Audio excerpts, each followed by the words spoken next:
Bonsoir, bienvenue à une nouvelle émission Le micro du soir. J'espère que vous avez passé de belles fêtes de Pâques. Alors, en cette petite rentrée, nous accueillons Solal Losson, jeune Français de 21 ans, étudiant en Master 1 au Collège juridique franco-roumain de Bucarest. Je suis ravi d'avoir un invité aussi jeune, ce n'est pas souvent le cas. Solal Losson est avec nous ce soir pour nous parler de son parcours, du collège juridique et d'autres choses. Solal Losson, bonsoir. Bonsoir. Merci d'être avec nous. Alors, pas au studio, mais en Zoom. Alors d'abord, la première question qui s'impose, je sais, vous m'avez dit en préparant cet entretien que vous étiez à Bucarest depuis septembre dernier. Alors, tout simplement, pourquoi Bucarest et pourquoi vous avez choisi le collège juridique franco-roumain de Bucarest? Alors ça résulte de plusieurs facteurs, on va dire. Mhm. Déjà, le premier, c'est que l'accès aux études en France est un peu compliqué et quand j'ai dû quitter ma licence pour entrer en master, j'ai fait pas mal de demandes. Vous Et étiez où en parmi licence? comment? Vous étiez où en licence? J'étais à l'Université catholique de Paris Mhm. et souhaitant en partir, j'ai dû multiplier pas mal de demandes dans toutes les facultés françaises et parmi les masters qui m'ont donné leur aval pour que je les rejoigne, le plus tentant de loin était ce master de Bucarest, donc organisé par la Sorbonne. D'accord. Et entre autres, moi j'ai aussi des origines roumaines, donc qui sont un petit peu lointaines, je dois l'avouer. Même ma mère n'y étant jamais allée elle-même, enfin en famille avant. C'est assez lointain, mais en tout cas ça m'a fait moi aussi du bien de d'aller là-bas. Ah, d'accord. Donc, vous avez des origines roumaines du côté maternel. C'est ça, vers qui viennent de Galatz. Bien, d'accord. Donc, c'était vos grands-parents du côté maternel qui étaient roumains? C'est ça, c'est mon grand-père maternel qui lui-même avait des origines roumaines, qui lui-même n'est pas né là-bas, donc effectivement ça remonte un petit peu. D'accord, d'accord. Donc, c'est plutôt les arrière-grands-parents qui sont l'arrière-grand-père maternel qui est né en Roumanie, c'est ça? Exact, Et après, les descendants sont nés en France. exactement, c'est ça. Après c'est un D'accord. peu particulier parce que j'ai aussi des origines haïtiennes, mais tout le monde c'est Pardon, des roumain pareil, origines? quoi. Des Comment? origines? Vous avez aussi des Haïtienne. haïtiennes, d'accord. Ça Et du côté paternel? toujours maternelle et Maternel, c'est là d'accord. que la branche s'est rejointe à Paris. D'accord, d'accord. Ça, je ne le savais pas, vous ne me l'avez pas dit, c'est intéressant. Et donc, oui, ça a été assez presque naturel que de venir à Bucarest. Hmm. Oui, tout à fait. Le Il fait faut d'avoir dire. ces origines-là, ça a joué un petit peu, beaucoup, ou c'était surtout le master en particulier qui vous intéressait? Bah, honnêtement, ça a beaucoup joué parce que j'étais décidé dans mes demandes à en mettre au moins une à l'étranger. Et pour la Sorbonne, en tout cas, on ne pouvait demander qu'une fac étrangère parce qu'ils ont plusieurs parcours au Vietnam, en Argentine, au Caire aussi. Et, euh, et pour moi, c'était assez évident de demander le parcours de Bucarest. Donc déjà, il y a une idée de proximité qui fait que dans le cas où ça se serait mal passé, j'aurais pu me crapahuter en France assez facilement. Mais j'avais aussi cette soif de découverte et je suis attiré globalement par les pays d'Europe de l'Est depuis assez longtemps dans ma vie et c'était l'occasion de m'y émisser vraiment. Donc j'ai Je sauté sur suppose, l'occasion. quand vous dites que vous êtes attiré depuis longtemps par les pays de l'Est, notamment par la Roumanie, est-ce que vous êtes Bien sûr. toujours dit quelque part que Bucarest est une ville que vous alliez à un moment donné visiter? Alors oui. Après Bucarest, plutôt la Roumanie dans son ensemble, et Bucarest bien sûr, parce que c'est enfin, le port d'entrée un peu de toute façon pour même pour tout touriste. Et oui, je pense que dans tous les cas, c'est un voyage que j'aurais fait assez tôt dans ma vie. Et alors depuis septembre, comment ça se passe? Depuis septembre, très bien. Déjà, j'étais agréablement surpris de Bucarest et ça va un peu de découverte en découverte. Je trouve que ce qui est assez charmant dans cette ville, c'est le fait qu'on puisse s'y perdre assez facilement et en fait voyager juste à travers la ville. Parce qu'elle est pas très accessible, je dirais, dans le sens où on, on ne se fait pas voyager à l'intérieur comme dans des villes comme Vienne. Le charme est plus difficile à trouver, mais tout autant exaltant. C'est On va en parler à la fin de cet entretien. Je voudrais en savoir un peu plus sur votre ressenti de Bucarest et de la Roumanie. Parlons du collège juridique franco-roumain. Si vous pouviez nous le présenter de façon succincte et comment ça se passe, votre master, qu'est-ce que vous aimez comme matière en tant et votre vie étudiante aussi, comment ça se passe? alors mon master, il est du coup dans, comme vous l'avez dit, le collège juridique franco-roumain, qui est En donc français, je rattaché suppose. en français, ouais, Mhm. qui est rattaché à l'université de Bucarest. Alors bon, il y a tout un parcours aussi en licence qui est majoritairement suivi par des étudiants uniquement roumains, mais qui du coup étudient en français. Donc ça leur demande un niveau de français assez exceptionnel. D'ailleurs, c'est la première chose qui m'a complètement surpris en rentrant. Enfin, je me doutais bien qu'ils parlaient bien français pour pouvoir suivre des cours de master. Mais c'est à un point où j'avais du mal à dissocier qui était roumain et qui ne l'était pas. C'est complètement impressionnant. De Et du coup, Français, pardon, comment? il y a beaucoup de Français avec vous? Alors, moi, dans ma promotion de Master 1, nous sommes 9 Français et il y a une quinzaine de Roumains. D'accord. Mais par exemple, dans la promo du Master 2, ça s'équilibre. Je crois, j'ai l'impression qu'il y a un peu plus de Français que de Roumains. Donc, j'imagine que ça dépend des années. Mais globalement, ce qu'on recherche, c'est l'équilibre. Et donc, du coup, moi, je suis dans le Master 1 du collège. Donc, ce sont des très petites classes. C'est assez restreint, ouais. Après, en licence, j'imagine qu'il y a bien plus de gens qu'en master, même si ça reste pour eux, pour les étudiants roumains, je parle de la fac de droit, une étude auxiliaire. Mhm. Et vous avez des professeurs qui sont français et roumains ou que roumains? Alors, ça dépend. La majorité de nos professeurs sont français et viennent de facultés françaises sur une semaine pour nous faire des cours sur des temps assez restreints, donc assez sportifs, mais pas moins intéressants. Et nos profs de travaux dirigés sont roumains. D'accord. Et le master que vous avez choisi, c'est un master, vous m'avez dit, en droit international et droit des affaires, c'est ça? C'est ça, international et européen. International européen. Et vous, qu'est-ce qui vous plaît particulièrement? Est-ce que vous êtes plutôt attiré par les affaires ou le droit international? Moi, justement, moi, qui me plaît vachement, c'est l'aspect international, pouvoir travailler sur l'Europe. D'ailleurs, j'ai au moins la moitié de mes cours, mes enseignements qui sont plutôt relatifs à ça qu'au droit des affaires. Euh, et c'est aussi peut-être pour ça que je changerai de voie l'année prochaine pour me spécialiser plus dans du droit international. Mais en tout cas, les deux aspects sont évidemment complémentaires et assez intéressants. Et le roumain, vous l'avez un petit peu appris? Alors ça, c'est, c'est comment dire, c'est un peu mon talon d'Achille.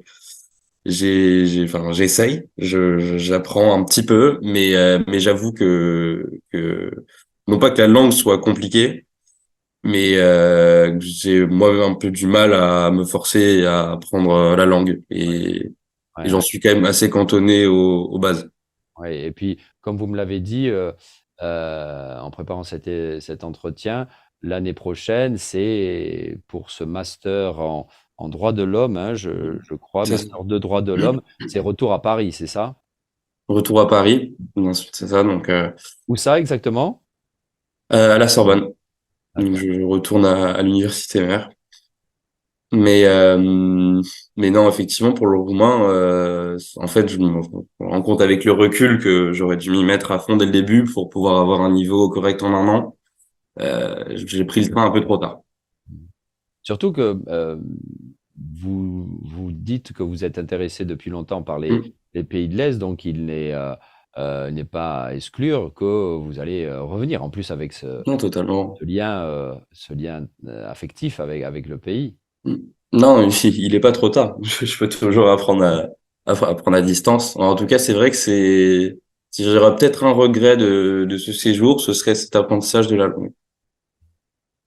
Et oui, mais ça ça prend quand même un petit peu de temps. Je pense que le roumain est une langue un peu plus difficile à apprendre que l'espagnol, par Mm. exemple, pour un Français. Hem, J'aimerais voir un petit peu maintenant, on va sortir des études pour parler de l'engagement des jeunes. Enfin, moi, personnellement, je vois récemment et notamment en France, un vrai engagement, Mm. non seulement concernant l'environnement, mais la lutte contre le dérèglement, climatique, mais également, j'entends des jeunes, qui font de belles études comme vous, qui, revendiquent, le besoin de faire sens, dans le travail qu'ils vont, Mm. la profession qu'ils vont exercer. Alors vous déjà, le fait que vous vous orientiez vers un master droit de l'homme, ça veut tout dire. Vous êtes intéressé par, voilà, le droit international, comme vous l'avez dit et plus généralement, comment, vous voyez est-ce que vous observez véritablement dans votre entourage, chez vos amis, une envie de, encore une fois, non seulement vis-à-vis de l'environnement, mais de façon générale, envie de vivre dans peut-être une autre société, plus respectueuse, Mhm. de l'environnement, des autres, enfin, vous voyez ce que je veux dire? Oui.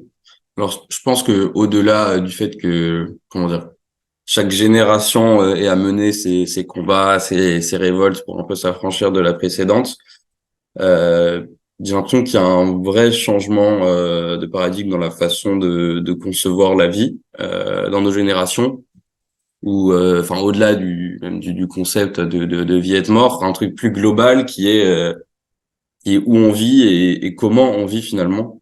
Et j'ai l'impression, en tout cas, moi, que dans ma génération, dans mon entourage, en tout cas, plus certainement dans mon entourage, plus facile à mesurer, qu'effectivement, il y a un vrai changement à ce niveau-là. Une inquiétude qui peut devenir, oula, excusez-moi, Non, non, il y a pas de souci, je cherche un peu mes mots, mais je sais où je veux en venir. il y a pas de souci. Donc il y a une inquiétude qui peut être, bah, moi aussi, vous voyez, je cherche mes mots, qui peut être, C'est bon, s'approfondir, disons, qui peut c'est ça. s'accentuer, voilà. C'est une inquiétude qui peut en même temps pousser à une volonté d'agir et qui peut être parfois radicale. J'ai encore une fois j'ai des exemples dans mon entourage. Mais à l'inverse, tu sais, cette inquiétude, elle peut faire peur, elle peut paralyser Tout à fait. et stresser, angoisser. Et on parle Ça, du vous le terme ressentez, vous le voyez également. d'éco-anxiété, mais Et ça, c'est vous le ça. voyez. Vous le ressentez également, cette peur qui anesthésie un petit peu Ah, chez les certains, jeunes. oui. Et même moi, parfois, c'est difficile de tout le temps se sentir concerné par ces sujets-là parce que c'est lourd comme responsabilité, comme charge mentale, de se dire que globalement, c'est très difficile de trouver des solutions et quand on en trouve, c'est encore plus difficile de les appliquer. Et quand on se met des seuils et pour changer, on les applique pas non plus. Alors que même ces seuils ne suffiraient pas à changer les choses. On se dit que c'est quand même compliqué avec le système économico-politique actuel de vraiment changer radicalement les choses. Donc Est-ce que vous ça sentez fait un un peu peu peur, c'est certain. Mais mmh, est-ce que vous sentez quelque part un peu une rancœur par rapport aux générations précédentes qui sont un peu voire, pas mal coupables de la situation? bah, en même temps, oui, enfin, par nature, c'est effectivement entre guillemets eux C'est les logique, ouais. coupables. Pas, enfin, c'est pas individuellement une charge à faire porter à chaque individu Mmh. plus âgé que nous, mais c'est vrai que les problèmes résultent d'une pratique abusive, d'utilisation d'énergies non renouvelables, etc. Mais moi, si je m'imagine naître dans les années 50, je sais pas si, je pense pas avoir été militant écologiste Ouais, ou tout à fait. activiste et j'aurais peut-être énormément consommé sans trop m'en soucier. Donc non, je trouve, enfin, c'est très humain aussi comme résultante. C'est maintenant qu'on a une prise de conscience globale, nous on a moins d'excuses en fait. Ouais. Exactement. Donc la charge est d'autant plus lourde. Ouais, ouais, ouais. Et effectivement, ce que vous dites est très vrai. Moi, dans ma génération, réussir sa vie, c'était en grande partie lié à, à une certaine accumulation et notamment à gagner de l'argent. Est-ce que cette notion de la réussite, réussite égale surtout gagner de l'argent, est-ce qu'elle est moins vraie est-ce que vous sentez que votre génération euh, la, la conceptualise, si vous voulez, cette réussite moins de façon pécuniaire? Hmm. Bah alors, je serais tenté de vous dire oui, mais c'est encore une fois, c'est difficile de parler au niveau générationnel parce que parler pour les 100 millions de jeunes qui ont mon âge dans le monde, c'est bien sûr compliqué. Donc, même si on se concentre sur les cas français, roumains, européens, même pour ça, c'est difficile de le dire. Peut-être qu'en général, c'est un peu moins le cas, mais encore par le fait de se sentir très concerné comme par l'écologie comme étant un des principaux problèmes, si ce n'est le problème majeur dans lequel il faudra nous soucier dans l'avenir. Je pense que c'est une vision assez citadine et assez aisée des choses. C'est pour plein de gens, c'est pas une préoccupation première et c'est tout naturel. Donc en soi, pas forcément. Bien sûr, quand tu es dans un milieu plus défavorisé, c'est plus facile et même enfin plus avantageux pour sa vie de penser à avoir une réussite financière plutôt que de s'investir pour changer le monde de manière collective sur la question de l'écologie, je sais pas. Et c'est normal, aussi le mode de vie que promeut notre société Mhm. capitaliste. Mhm. Et excusez-moi, j'ai encore perdu mes mots un petit Non, non, peu. non, mais vous avez répondu à ma question très bien. J'ai une question qui me vient là maintenant sur, Mm. parce on en parle beaucoup, notamment en ce moment, l'intelligence artificielle, enfin le numérique de façon générale. Euh, alors on dit les jeunes parfois trop absorbés, addicts aux outils numériques. Mhm. Vous, personnellement, comment vous vivez avec, avec votre smartphone? Comment, est-ce que vous vous sentez parfois un peu stressé par cette, profusion de messages, en tout genre, ou alors est-ce que vous avez une certaine discipline ou un détachement qui fait que c'est pas quelque chose qui vous dérange? Alors moi je suis pas du tout le bon exemple parce que mon temps d'écran est assez délirant. Je pense que par jour je peux être facilement à 5 6 heures de téléphone par jour. Mais en fait c'est un moment où bon je passe pas 5 6 heures sur les réseaux sociaux, mais Globalement. le temps ne passe pas. Enfin ou plutôt passe à une vitesse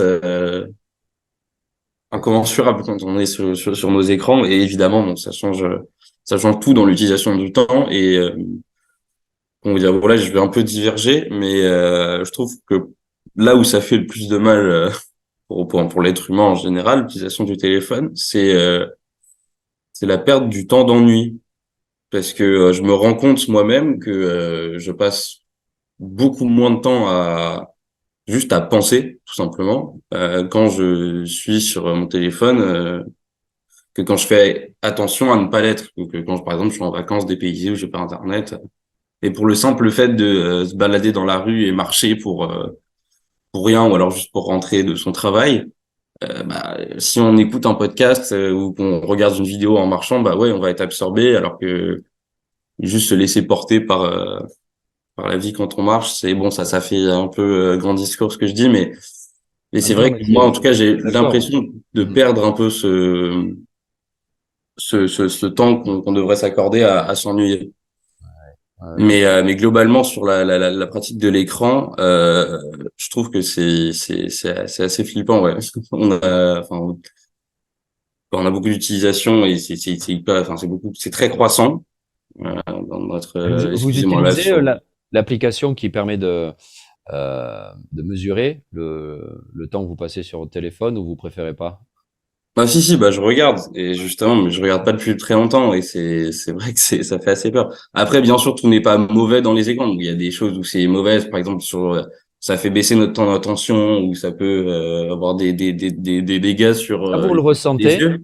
pardon, excusez-moi, vous ressentez ça que vous avez, surtout vous avez des, je suppose que vos études vous demandent une attention, une concentration longue parfois. Et est-ce que vous sentez que cette attention-là, elle est, elle est courte, enfin, elle est beaucoup moins performante quelque part à cause Mm. de cette injonction numérique continue? Alors, moi, j'ai l'impression que ça fait quand même vachement baisser mon temps d'attention. Bon, après, comme j'ai jamais vécu sans, enfin, j'ai eu mon téléphone assez tôt. Je pense mon premier smartphone, ça devait être quand j'avais 12-13 ans. Et encore, là, ma petite sœur qui a 10 ans de moins que moi, c'est encore plus tôt dans sa génération à elle, où les gens des 7-8 ans ont des smartphones. Donc, j'ai jamais vraiment travaillé scolairement sans. Mais donc, je peux pas savoir si autre chose aurait absorbé mon attention, mais en tout cas, c'est sûr que ça l'absorbe, en tout cas. Hmm. Mais pour revenir sur la question des écrans en général, c'est pas forcément un grand mal. Par exemple, ma petite sœur est pas mal sur son ordinateur, mais elle engrange une quantité d'informations absolument délirante, c'est très flippant. Mais mais ça peut évidemment être assez négatif. Après, oui, c'est un accès phénoménal à l'information. L'important, c'est que ce soit oui, de bonnes informations. Bien sûr. Parce que, Oui, oui. ouais, ce que vous disiez sur l'ennui est tout à fait vrai, hein. Les spécialistes le disent, hein, que l'ennui est capital pour Mm. régénérer le cerveau, euh, pour lui faire du bien. Ce que je voulais vous demander, c'est que c'est si, je trouve que c'est beaucoup de maturité de votre part d'avoir ce sentiment-là. Est-ce que, encore une fois, autour de vous, des étudiants, des camarades de classe autour de vous ont cette prise de conscience comme vous, ou vous sentez que c'est quelque chose que vous ressentez, vous, mais pas les autres, trop? Non, je pense qu'on en a globalement à peu près tous conscience des échelles différentes, mais oui, je pense qu'on le sait tous. Après, dans l'application, ça dépend de chacun de nous, de notre volonté, de quel impact ça a, etc. Moi, je sais que j'ai beaucoup de mal à réduire mon temps d'écran. C'est compliqué. Et même quand j'arrive à le faire sur 2-3 jours, je me surprends à passer 2 heures où je me dis, mais qu'est-ce que j'ai fait les 2 dernières heures? Qu'est-ce qui s'est passé? Comment ce temps a pu s'évaporer? Et ça fait un peu flipper parce que bien sûr, si on se dit sur ces 2 heures-là, bah, je sais pas, il fait beau, j'aurais pu partir me balader, prendre du temps pour moi. Et donc, ouais, c'est toute une habitude aussi de rééducation à la vie en général, quoi. Parce que finalement, si on est éveillé 18 heures par jour et qu'on passe 6 heures sur un écran, bah, ça fait quand même un tiers de notre vie qu'on passe à regarder des pixels. Donc, ouais, je pense que c'est essentiel que, en tout cas, que moi, personnellement, je m'en détache un petit peu. Mais ouais, c'est très compliqué. Et de toute façon, on est quand même voué, que ce soit sur ordinateur ou sur téléphone, à passer de plus en plus de temps sur écran et d'autant plus depuis la crise Covid. Mmh.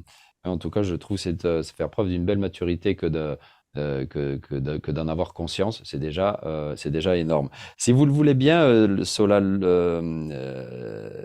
on va terminer sur la Roumanie. Vous parliez un petit peu de Mm. Bucarest, comment vous aimiez vous perdre dans cette ville au charme discret, mais qui est bien là, qui est bien présent. Euh, qu'est-ce qui vous plaît de façon générale en Roumanie, chez les Roumains, chez les Roumaines? euh, quelle, voilà, leur façon d'être, leur façon de vivre, qu'est-ce qui vous attire? Et les choses qui vous plaisent un petit peu moins. Alors, comment vous dire? Si je peux parler de la Roumanie en général, Bucarest, moi, pour les 2-3 premiers jours, voire la première semaine où j'ai emménagé, je me disais quand même à pas mal de moments, mais qu'est-ce que je fous là? Bon, c'était pas qu'une question géographique ou spécifiquement roumaine, c'était plus bon, bah, qu'est-ce que je suis pas chez moi, déjà, c'est quand même un premier constat. Mais comment dire, les, le type d'infrastructure du centre de Bucarest m'a fait dire quand même, genre, waouh, Ouais.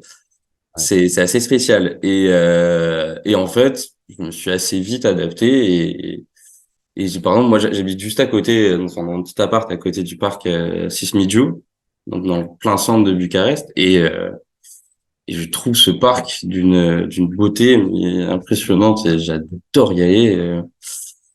J'ai mis un peu de temps à m'adapter, mais maintenant vraiment j'adore cette ville et je pense que j'y reviendrai souvent parce que bah déjà je trouve qu'il y a pas mal d'activités à faire. C'est assez agréable je trouve que Bucarest ne souffre pas trop de la comparaison avec Paris, Mhm. même au niveau culturel où je trouve que comparé à d'autres capitales de pays de l'Est que j'ai pu faire. Il y a quand même une grosse proposition et je trouve qu'on globalement on s'embête pas à Bucarest. Mais après c'est vrai que la Roumanie c'est un pays très diversifié et par exemple quand on visite le petit centre de Constanța ou Brașov dans sa globalité ou Cluj, c'est quatre villes. Quand en Bucarest c'est quatre villes complètement différentes, que ce soit dans l'infrastructure ou même dans la mentalité sur les Roumains que j'ai pu rencontrer d'un peu partout, c'est assez différent. Et bon, ça s'explique aussi par l'histoire du pays euh, qui est assez récente finalement. Mais en tout Et à cas, Galate, vous avez l'intention d'y aller parce que c'est oui, votre origine. j'ai justement, ce serait mon dernier voyage que je ferai à la fin Ah du ouais, mois de je mai. pense qu'il faut que vous y alliez hein, Mm. à Galate. Ouais, Totalement, c'est prévu. d'accord. Cela leçon, merci beaucoup d'avoir été avec nous. Je suis ravi dans cette petite rentrée après les fêtes pascales, on a eu votre témoignage. En tout cas, bravo pour ces belles études. Bonne continuation.